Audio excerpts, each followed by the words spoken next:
We're back to continue the conversation. What about this question that the Bush-era law in some way has done as much as any of the other laws, including the DACA that we talked about a few minutes ago, to cause this influx of immigrants on the southern border? Yes, that's another unintended consequence of his law. I'm sure he didn't expect that to happen. Describe what that means precisely. How is Bush responsible for part of this surge? Well, let's see. You got to understand. According to some, President Bush is responsible for rain. No. Unless there's a drought, and then he doesn't get credit. Go ahead, However, Godfrey. I want to hear your answer. Rainfall. Okay, if we're going to beat on Bush a little bit, fine. We're still paying for Bush's decisions. We're still living in a Bush economy. No, let's talk border. Let's give me. Okay. I'm hoping to understand in greater detail how. I wish we had a more controlled border. I really do. But in order to do that, we're going to have to get the Congress to work together and come up with a bill, a plan, something to control our borders. You didn't answer the Well, question. you require even you'll remember though that the Bush administration didn't require a far greater, more a tighter border in terms of border protection that Republicans now talk about.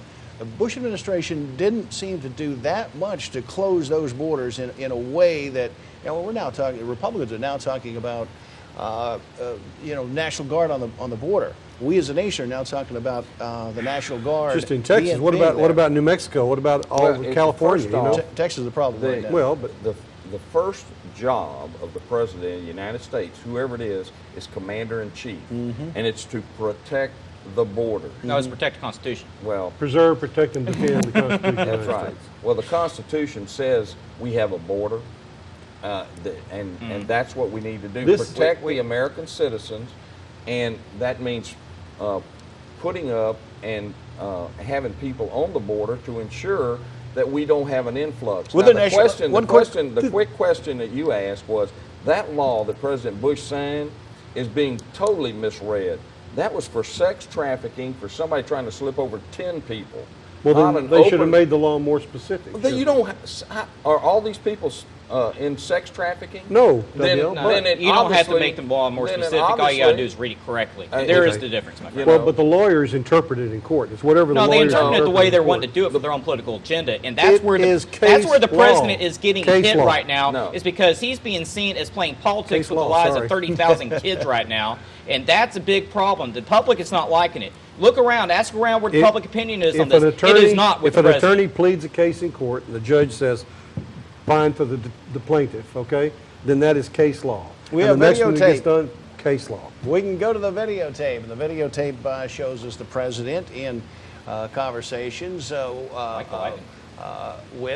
the White House is actually in communication with that man's office, the House Speaker, John Boehner, in a lawsuit. John Boehner suing the president over this matter of essentially excess authority. Executive action. Yeah.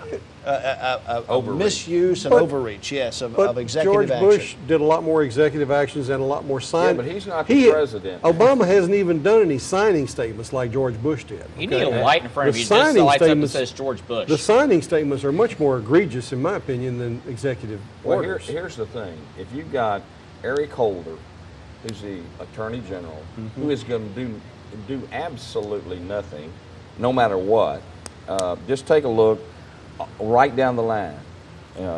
The Internal Revenue problem, Fast and Furious. They're not going to. He isn't going to take on the president, and you cannot rewrite the Constitution. No, but we can write new and more specific laws if the Congress would get their act together and start to make some concessions. But President Obama does not have the authority. You need to understand this. Okay. This is very important. President Obama does not have the authority to say, if Congress doesn't do their job, well, that's not his job. His job is to be president. Their job is to be Congress. He may be pushing the envelope, but in he's this trying case, to, your party won its Maybe. battle to implement Obamacare throughout the land. But that's and not then the- he delayed the implementation. I don't of the blame bill. him for trying to push the envelope and get things done. We've got the worst do-nothing Congress in the history of the United States. You don't blame him for breaking the law. No. Okay. Okay. As long as we're record saying that, because the Supreme Court of the United States three times now has voted 9-0. All the talk about the Supreme Court 9-0 that the president broke the law and has struck down some of these executive orders. So impeach him. Try it. See what happens. No, we're not going to impeach him. Well, that's your only recourse. I'm sorry. No. Technically, you would be right on that. Okay. But nobody's talking about business about suing him. Nonsense. Nobody is talking about impeaching the president. But at times, you have to sit down and say, Mr. President, you supposedly taught constitutional law. How about reading it? You don't have that authority. How about them saying, Mr. President, here's a bill we just passed to address Tell Harry Reid. I just have 30 seconds. Both sides are guilty here. Okay. All right. And what you're saying is, if you actually look on where the partisanship is of this, I want you next time research where the Democrats versus Republicans in the House versus Democrats in the Senate, which one hasn't come up with the most bipartisan laws. And there I got to leave it, there you friends. go. Thank you very much. We'll be back next time on Southeast Texas Weekly.